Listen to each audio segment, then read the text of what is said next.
Welcome back to এর channel Parmar পৃথিবীতে। বন্ধুরা, তোমরা সবাই কেমন আছো? আমি ভালো আছি। তোমাদের কাছে নিয়ে চলে এসেছি আরও একটি নতুন ব্লগ নিয়ে। এখন সকাল 9:30 বাজে। আমরা বেরিয়ে পড়েছি নাসিকের পবিত্র স্থান রামকুণ্ডু, সীতাকুণ্ডু ও লক্ষণকুণ্ডে স্নান করতে। নাসিকের সবচেয়ে গুরুত্বপূর্ণ স্থান হলো রামকুণ্ডু, যেখানে ভগবান শ্রীরাম স্নান করতেন বলে বিশ্বাস করা হয়।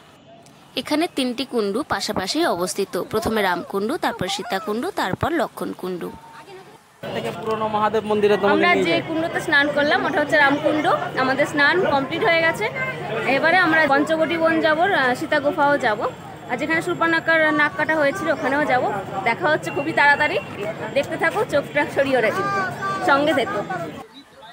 আমরা প্রথমেই চলে এসেছি পঞ্চবটিতে, অর্থাৎ 5টি বট গাছ সমন্বয়ে গঠিত বলে এই জায়গাটির নাম হয় পঞ্চবটি।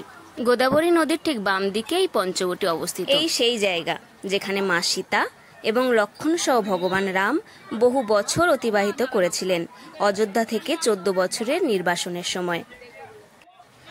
আর এখান থেকেই লঙ্কার দুষ্ট রাজা রাবণ মা সীতাকে অপহরণ করেছিলেন বলে জানা যায়।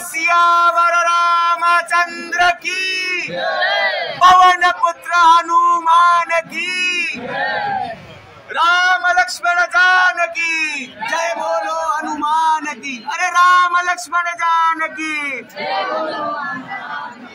राम लक्ष्मण जानकी। আমরা স্লোগান করতে করতে এগিয়ে চলেছি ভগবান দর্শন করতে। এই পঞ্চবটির পাশেই প্রাচীন সীতা গুফা। এই গুহাটি সম্পূর্ণ পাথরে খোদাই করা।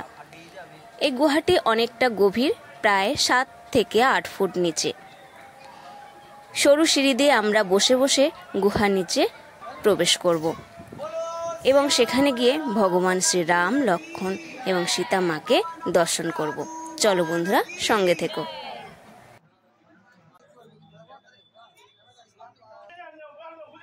এই সেই গুহা, যার উচ্চতা মোটামুটি 2 ফুট মতো হবে। বসে বসেই যেতে হবে, আর একজন একজন করে এই গুহার ভিতর থেকে প্রবেশ করতে হবে। পাশাপাশি দুজন যাওয়াই যাবে না, এত সরু গুহাটায়।